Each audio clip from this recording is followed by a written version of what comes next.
बिस्मिल्लाह मिन शैतानिर रजीम बिस्मिल्लाहिर रहमानिर रहीम। अस्सलाम वालेकुम दोस्तों भाइयों जी। तो आपने जैसा अब आपको यकीनन मालूम हो गया होगा, अब आप खबरें सुन भी रहे होगे, देख भी रहे होगे। पहले तो आप कहते थे कि ये जो सोशल मीडिया की खबरें है ये ऐसा कुछ नहीं है, फलां है ढिमकान है। सबसे पहली खबर ये है ना कि आपका मुल्क गैर एलानिया तौर पर डिफॉल्ट कर चुका है, गैर एलानिया तौर पर दिवालिया हो चुका है। आपके मुल्क के पास पैसे नहीं है अद्वियात खरीदने के, जिसकी वजह से भारतीय और चीनी कंपनियों ने उधार पे बांध देना बंद कर दिया है।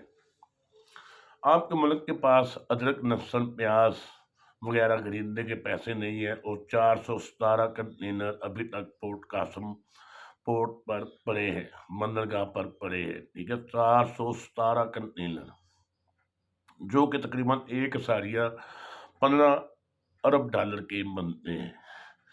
आपके बैंकों के पास डॉलर ख़त्म हो चुके हैं। गवर्नमेंट ने जो है डॉलर का वो 224 225 है, लेकिन 250 का भी डॉलर नहीं मिल रहा है। लेटर ऑफ क्रेडिट यानी कि एलसी आपके बैंक खोल नहीं रहे हैं, जिसकी वजह से शदीद तरीन माली बहरान शुरू है। और शलीद ये है कि अल्लाह ला करे इस माह जो है वो सरकारी मुलाजमीन को तनख्वाहें भी नहीं मिलेंगी। अगले माह भी बहुत मुश्किल सी बात है कि मिले। उसकी वजह क्या है? उसकी वजह है इस इम्पोर्टेंट मुसल्लत करदा तोड़ने की नाअहली, इसकी जो है करप्शन, बदनवानी की दास्तानें जो ज़माने ज़द आम है। बैरूनी दुनिया पर जो है वो इनका एतबार मुकम्मल तौर पर ज़ीरो है। आप ये अंदाज़ा लगाएं कि मार्च 2022 से लेकर अब तक, ठीक है, कोई गैर मुल्की सरबराह नहीं आया, कोई गैर मुल्की जो है वो कारोबारी वफद नहीं आया, बिजनेसमैन ताजर तबका विजिट करने नहीं आया पाकिस्तान का। अब सूरत हाल ये हो गई है कि आपके पास जो अपने 1.5-2 अरब डॉलर बचा था वो भी नहीं बचा है। और सबसे अहम तीनों सबसे बड़ी खबर जो है वो ये है कि पेट्रोल खरीदने के लिए पीएसओ ने 80 अरब डॉलर 80 अरब रुपया मांगा है गवर्नमेंट से, नहीं तो उनका लेटर ऑफ क्रेडिट जो है एलसीएल के वो डिफॉल्ट कर जाएगी। आपके पास पेट्रोल खरीदने के भी पैसे नहीं है।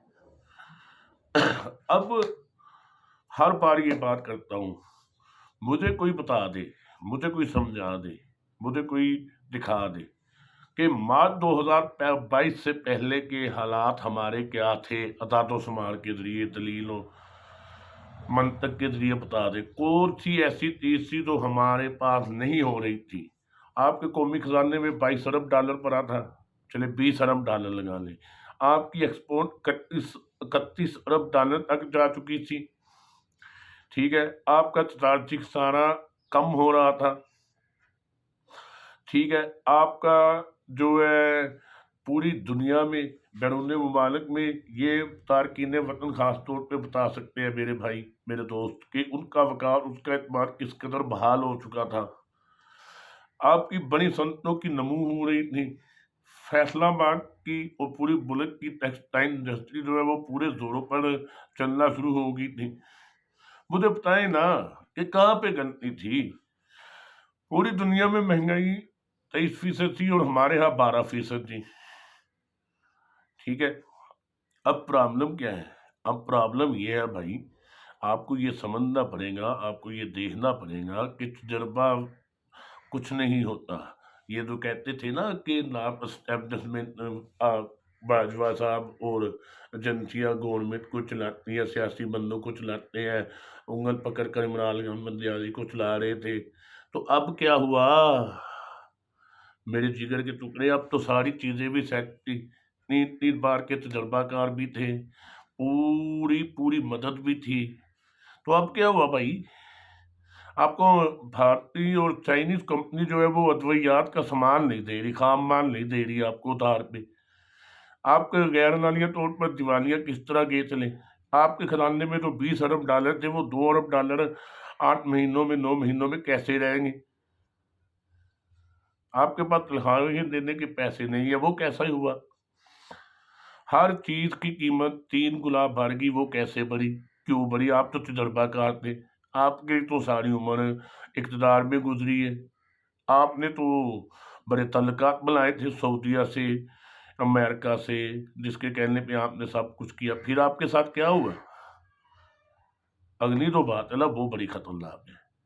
پہلے یہ اب بیچیں گے روز ویلٹ ہوٹل نیو یارک میں پی آئی اے کا، جس کی تزئین و آرائش پہ خرچہ ہوا ہے 70 لاکھ، اور اس کی بولی لگائی ہے 68 لاکھ لانا۔ یہ تجربہ کاری دیکھ لیں۔ پھر امریکہ میں پاکستانی سفارت خانے کی عمارت، پھر قومی ساسے جیسے پچھلی بار کیا تھا، اور اس بار میں آپ کو ایک اور بات بتا دوں، اس بار یہ چیزیں بیچ کے بھی سیل آؤٹ کر کے بھی ان سے جو انہوں نے کر دی ہے نا، تو بابو برابر نہیں ہونا۔ تو خدا را اپنے بچوں کا مستقبل دیکھے، اس قوم کا مستقبل رحم کرے خدا را۔ یار کوئی حد ہوتی ہے، کوئی انتہا ہوتی ہے ہر بات کی۔ اب کیا جواز رہ گیا کسی کے پاس ان کی سپورٹ کرنے کا، ان کو ووٹ کرنے کا، ان کے حق میں بولنے کا؟ کوئی ایک بتائے تو صحیح، کوئی قانونی اخلاقی جواز بچا ہو تو۔ یار بہت ہوگی، یار بہت ہوگی۔ آپ تو زمانہ جہنیت کے کفار سے بھی بہت آگے نکل گئی ہو یار۔ انہوں نے ملک میں نہیں رہنا، ملک میں آپ نے رہنا ہے۔ یہ سب کچھ آپ نے برداشت کرنا ہے بھائی، یہ سب کچھ آپ کے بچوں نے برداشت کرنا ہے۔ انہوں نے تو چلے جانا ہے۔ ایک دن ملا ہوا ہے جی توشا خالہ کی گھڑی گھڑی گھڑی گھڑی گھڑی گھڑی، یار کوئی خدا کا نام لو، کوئی اور آگے بھی لو کوئی۔ یہ گھڑی گھڑی گھڑی کر کے تمہاری یہ نااہلی نالائکی جو ہے وہ پسے پست نہیں چلی جائے گی۔ قوم کو جو زندہ دفن کر دیا، زندہ درگور کر دیا، وہ نہیں چھپ جائے گا۔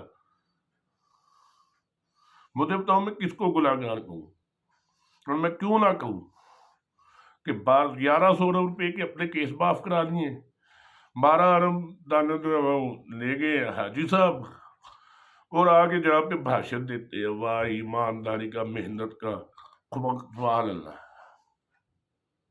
اب ایسے نہیں چلے گا بھائی، ایسے نہیں چلے گا کسی بھی صورت۔ اللہ کا واسطہ ہے کچھ سمجھو یار، بہت تباہی پھیر لی ہے، بہت زبردست قسم کا جو ہے ہمیں سیٹ بیک دے دیا ہے۔ یہاں تک سننے میں آ رہا ہے کہ ایٹمی اثاثے بھی بیچنے یا گروی رکھنے کی باتیں ہو رہی ہے، اور سرے عام ہو رہی ہے، اور کوئی نہیں بولنا، کوئی نہیں بات کرنا۔ یہ کیسی بات ہے؟ آپ نے اپنی قبروں بھی نہیں آنا، آپ نے اپنا سام نہیں دینا، آپ سے پوچھا نہیں جائے گا۔ میں نے اللہ تبارک و تعالیٰ آپ سے پوچھیں گے نہیں، میں نے آپ کو عقل سمجھ شعور دیا تھا، پھر آپ نے ملک کی تباہی بربادی ہوتے ہوئے دیکھنے کے باوجود بھی آپ نے ان کو کیوں سپورٹ کیا، چوروں ڈاکوؤں غداروں کو؟ آپ سے سوال نہیں ہوگا، آپ سے پوچھا نہیں جائے گا، پوچھا جائے گا، پھر کیا جواب دو گے بھائی؟ لہٰذا اس لیے برائے مہربانی خدا کا نام نے اپنے بچوں کا مستقبل دیکھے، اس قوم کا، اس ملک کا مستقبل دیکھے۔ مریم نواز، بلاول، سلمان شہباز، حمزہ شہباز کا مستقبل نہیں دیکھے، اسد الرحمان کا مستقبل نہیں دیکھے، اپنا دیکھے بھائی۔